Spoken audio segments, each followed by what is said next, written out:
Jangan beli kucing dalam karung. Sama halnya ketika Teachmate hendak membeli sesuatu, tentu Teachmate akan penuh pertimbangan menilai dan memastikan barang yang dibeli adalah barang yang bagus. Jangan sampai terjebak membeli barang yang tidak berkualitas. Tentu Teachmate tidak mau dong mengeluarkan uang yang sia-sia hanya untuk membeli sesuatu yang tidak bernilai. Sama halnya dengan investasi saham. Teachmate harus mampu menilai apakah saham yang ingin diberi merupakan saham yang bagus dan berkualitas, dan juga apakah harga yang dibayar sesuai dengan value atau nilai yang didapat. Apakah saham yang dibeli memiliki potensi memberikan keuntungan?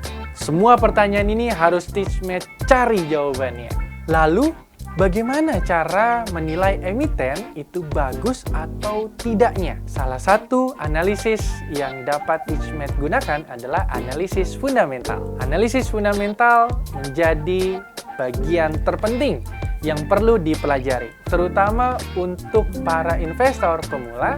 Analisa fundamental yang dilakukan akan memberikan informasi kepada Teachmate terkait saham dari sebuah perusahaan yang sehat atau tidak. Nah, salah satu bagian penting dari analisis fundamental adalah kemampuan untuk memahami laporan keuangan perusahaan. Laporan keuangan perusahaan adalah sebuah catatan informasi keuangan suatu perusahaan dalam satu ataupun beberapa periode tertentu yang dapat digunakan untuk menggambarkan situasi kinerja perusahaan.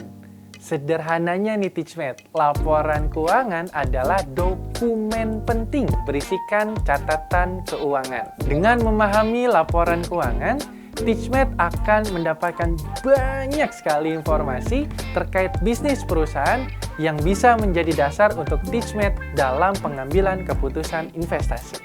Dalam course ini, kita akan membahas secara lebih detail gimana sih cara membaca laporan keuangan perusahaan. Apa saja data-data yang perlu diperhatikan dalam laporan keuangan dan gimana sih kita menggunakan data-data laporan keuangan tersebut sebagai dasar investasi kita di pasar modal. Bersama saya, Dega Rapidity, hanya di Teach Me Edu.